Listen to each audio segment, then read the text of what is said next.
Hello everyone. రీసెంట్గా IPS Sunil Kumar గారు చేసిన కామెంట్స్ వెనుక టీడీపీకి సంబంధించిన ఒక ఎమ్మెల్యే ఉన్నారన్నట్టు కూడా తెలుస్తోంది. సో దాని డీటెయిల్స్ తెలుసుకుందాం. ప్రస్తుతం స్టూడియోలో జర్నలిస్ట్ సిఎస్ రావు గారు ఉన్నారు. వెల్కమ్ చెప్దాం. Hello sir. హలో సార్, ఇప్పుడు ఎవరు సార్ ఆ ఎమ్మెల్యే? కాపు దళిత కాంబినేషన్ అనేదాన్ని సునీల్ ఐపీఎస్ తీసుకొచ్చారు అని అంటే అది ఆయన మెదడు నుంచి వచ్చినటువంటి ఆలోచన కాదు అనేది ఎవరైనా చెప్పగలరు. రాజకీయాల గురించి బాగా తెలిసినటువంటి వాళ్ళు ఎవరైనా చెప్పగలరు. దీని వెనుక చాలామంది ఉండి ఉంటారు. దాని వెనుక చాలా కసరత్తు కూడా జరిగి ఉంటుంది అని చెప్పి భావించడానికి అవకాశాలు ఉన్నాయి. ఏదో ఆ రోజు ఆ క్షణాన్ని ఏదో సునీల్ కుమార్ గారు మాట్లాడారు అని చెప్పి అనుకోవడానికి లేదు. అయితే దీన్ని స్టడీ చేసి ఈ ఈక్వేషన్ తోటి వెళ్తే కూటమి బద్నాం అవుతుంది, కూటమిని బద్నాం చేయొచ్చు అని చెప్పి ఐడియా ఇచ్చింది కూటమిలో ఉండేటువంటి ఒక నేత అనేది ఇప్పుడు తాజాగా వెలుగులోకి వస్తూ ఉంది, ప్రచారంలోకి వస్తూ ఉంది. ఎవరు ఇంతకీ ఆ నేత అని అంటే అతను ఈ సామాజిక అంశాల మీద కొంచెం అవగాహన ఉన్నటువంటి అతను. తర్వాత కొంతమందికి సివిల్ సర్వీస్కి ప్రిపేర్ అయ్యేటువంటి వాళ్ళకి కొంత ట్రైనింగ్ ఇచ్చేటువంటి ఒక లీడరు ఒకప్పుడు. తర్వాత సామాజిక అంశాల మీద కొంత స్టడీ చేసి గ్రౌండ్ లెవెల్లో ఉన్నతను.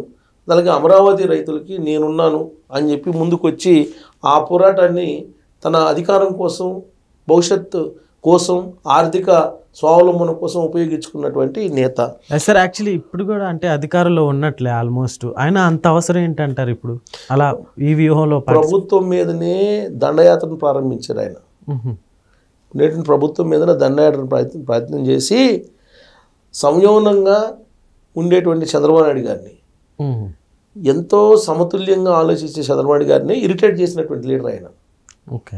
చంద్రబాబు నాయుడు గారు చాలా సందర్భాల్లో చెప్పారు. ఏం చెప్పారు? తెలుగుదేశం పార్టీలో వైఎస్ఆర్ కాంగ్రెస్ పార్టీ కోట్లు ఉన్నారు, వాళ్ళతో జాగ్రత్త అని చెప్పారు. అలాగే ఈ మధ్యకాలంలో నేను పొరపాటున బీఫామ్ ఇచ్చాను అతనికి అని చెప్పి కూడా కామెంట్ చేశారు. సో తెలుగుదేశం పార్టీ క్యాడర్ని బదనాం చేయడానికి వైఎస్ఆర్ కాంగ్రెస్ పార్టీకి సంబంధించిన కొంతమంది తెలుగుదేశం పార్టీలోకి ఎంటర్ అయ్యారు అనేది చంద్రబాబు నాయుడు గారే కడప మహానాడు వేదిక చెప్పారు. సో కోర్టులు ఉన్నారు, జాగ్రత్త, వాళ్ళు తప్పు చేసి తెలుగుదేశం పార్టీ క్యాడర్ మీద వేసే అవకాశం ఉంది అని చెప్పి ఆయన అప్రమత్తం చేశారు. అలాగే లీడర్లలో కొంతమంది వైఎస్ఆర్ కాంగ్రెస్ పార్టీ కోర్టులు ఉన్నారని చెప్పి ఆలస్యంగా ఆయనకు అర్థమవుతుంది. అందుకే పొరపాటు నేను బీఫామ్ ఇచ్చానని చెప్పే మాట ఆయన అన్నారని అంటే ఏ స్థాయిలో వైఎస్ఆర్ కాంగ్రెస్ పార్టీ కోర్టులుగా వాళ్ళు వ్యవహరిస్తున్నారనేది అర్థమవుతుంది. సో ఓవరాల్గా ఇప్పుడు ఏంటి, అసలు కూటమి ప్రభుత్వాన్ని లేదంటే కూటమిలో ఉండేటువంటి పార్టీలని బదనాం చేయడానికి ఎలా చేయొచ్చు అనే దాని మీద ఒక పెద్ద స్టడీ చేసి ఈయనే బెంగళూరుకి తాడేపల్లికి పంపించి ఈ మొత్తం ఆపరేషన్ని చేయడానికి ఉపయోగపడ్డాడు అనేది వినిపిస్తుంది. ఎందుకంటే ప్రభుత్వంలో ఇంటర్నల్గా ఏదైనా జరిగేది ఉంటే ఆయనకే తెలుస్తుంది. తర్వాత ఈ ప్రభుత్వాన్ని ఏ విధంగా బదనాం చేయొచ్చు, సామాజిక ఈక్వేషన్స్ ఏవేవి ఈ కూటమికి అండగా ఉన్నాయి అనేది కూడా ఆయనకి తెలుసు. సో అందుకే ఆయన ఇచ్చినటువంటి సలహా, ఆయన ఇచ్చినటువంటి సూచనల మేరకే ఇవన్నీ జరుగుతున్నాయి అని చెప్పి ఒక చర్చ ఇప్పుడు పొలిటికల్ సర్కిల్స్లో బాగా స్ప్రెడ్ అవుతుంది. లేదంటే సునీల్ కుమార్ గారు ఐపీఎస్ ఇప్పుడు వచ్చేసి డిసెంబర్ 4వ తారీఖున విచారణకు హాజరు కావాల్సిన ఆయన సమన్లు అందుకున్న తర్వాత ఈ విధంగా కామెంట్ ఎందుకు చేస్తారు? అప్పటికప్పుడు ఇదంతా అయ్యే పని కాదు కదా. దీని వెనుక ఉంది కారణం ఏంటంటే ఎస్సీ మాలలు అనేది ఒక ఫ్లేవర్ తీసుకురావాలి, ఎస్సీ మాలకు అన్యాయం జరుగుతుంది అనేటువంటిది తీసుకురావాలి అనే ఆలోచన ఈ లీడర్ ద్వారానే వాళ్ళకు వచ్చిందని. ఎందుకు? గతంలో తెలుగుదేశం పార్టీ అధికారంలో ఉన్నప్పుడు ఎస్సీ మాలలకు ప్రాధాన్యత ఇచ్చింది. ఇప్పుడు బాలయ్య ఉన్నారు, బాలయ్య గారిని స్పీకర్ చేసింది, దళితుడిని, ఆయన్ని దళిత లోక్సభ స్పీకర్ని చేశారు. అలాగే మీకు ప్రతిభా భారతి గారు, వీళ్ళందరూ ఎస్సీ మాలలు. సో తెలుగుదేశం పార్టీ ఎస్సీ మాలలకి చాలా చేసింది. అయినప్పటికీ తెలుగుదేశం పార్టీకి దళిత వర్గాల్లో మాలలు ఎక్కువగా కాంగ్రెస్ పార్టీ వైపు ఉండేవాళ్ళు. మాదిగలు తెలుగుదేశం పార్టీకి సాలిడ్ ఓట్ బ్యాంక్ ఉండేది అనేది సహజంగా రాజకీయంగా అవగాహన ఉండేటువంటి వాళ్ళు భావిస్తారు. బీసీలు సాలిడ్గా ఉంటారు, ఎస్టీల్లో గిరిజనులు, లంబాడాలు కానీ వీళ్ళు తెలుగుదేశం పార్టీకి సాలిడ్గా ఉంటారు.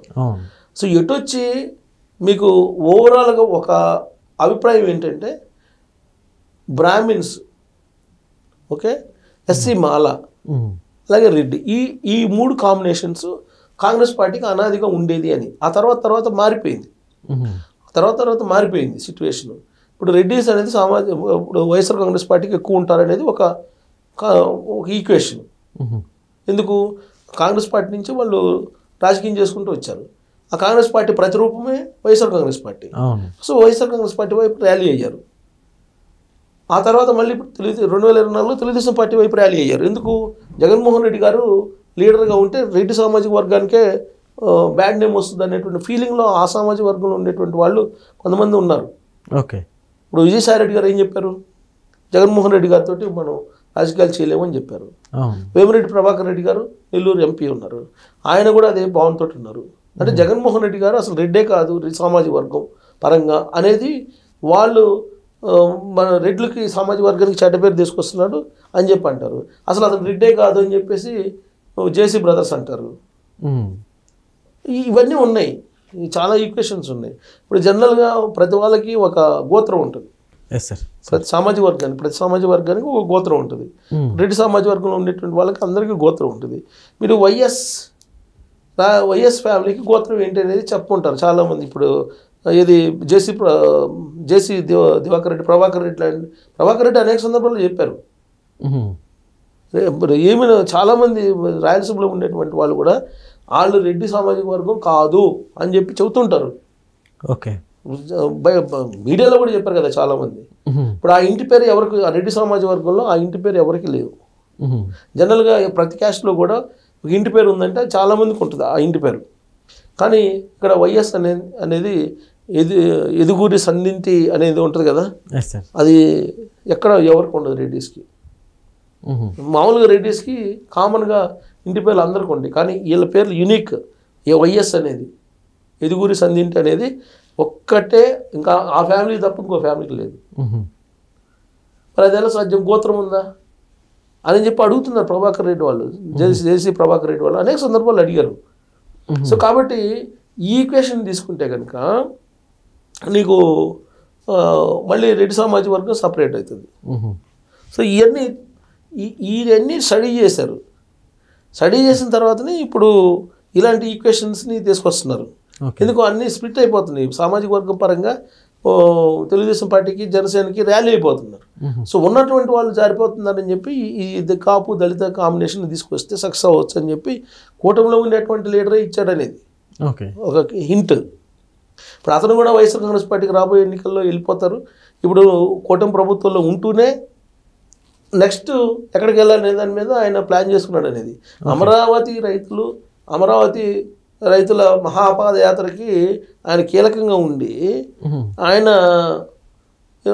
ఇప్పుడు రాజ్యాంగ పదవిని అందుకున్నారు. రాజ్యాంగ పదవిని అందుకున్నారు. ఇప్పుడేమంటారు? ఆయన భావన నా సొంత ఇమేజ్ తోటి గెలిచాను, పార్టీ వల్ల కాదని చెప్పి ఆయన భావనలో ఉన్నారని చెప్పి ప్రభుత్వ వర్గాలు చర్చించుకుంటున్నాయి. సో ఆయన ఇప్పుడు ఈ ఆయన సామాజిక వర్గం సునీల్ ఐపీఎస్ సామాజిక వర్గం, ఓకే, అలాగే హర్ష్ కుమార్ సామాజిక వర్గం. సో వీళ్ళందరినీ ర్యాలీ చేసేసి కూటమిలో ఉండేటువంటి నేత ఇచ్చినటువంటి సలహా మేరకు ఈ మొత్తం స్కెచ్ అనేది రెడీ అవుతుంది అనేది. సో కాబట్టి కూటమిలో కోట్లు ఉన్నారు, వైఎస్ఆర్ కాంగ్రెస్ పార్టీ కోట్లు అనేది ఎప్పటి నుంచో ఉంది. కానీ వీళ్ళు అవతలకి ఇలాంటి ఉప్పందిస్తూ టోటల్గా కూటమి యొక్క బేస్నే సడలించాలనే ప్రయత్నం చేస్తున్నప్పుడు ఇప్పుడు ప్రభుత్వంలోని ఇంటెలిజెన్స్ కూడా అబ్జర్వ్ చేయాలి. ఓకే, అబ్జర్వ్ చేస్తే అసలు ఏం జరుగుతుంది, అసలు ఎవరు సునీల్ కుమార్ వెనక ఎవరున్నారు, సునీల్ కుమార్ గారికి ఇలాంటి ఉప్పందించింది ఎవరు, ఇవన్నీ రాబోయే రోజుల్లో బయటకు వస్తాయి. Okay sir, thank you.